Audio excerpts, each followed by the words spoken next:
صوت أعلى على حب النبي. صبوا القهوة وزيدوا لي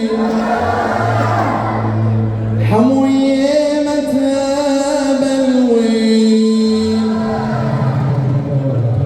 صبوا القهوة وزيدوا لي حمويمتها بالوين. حنا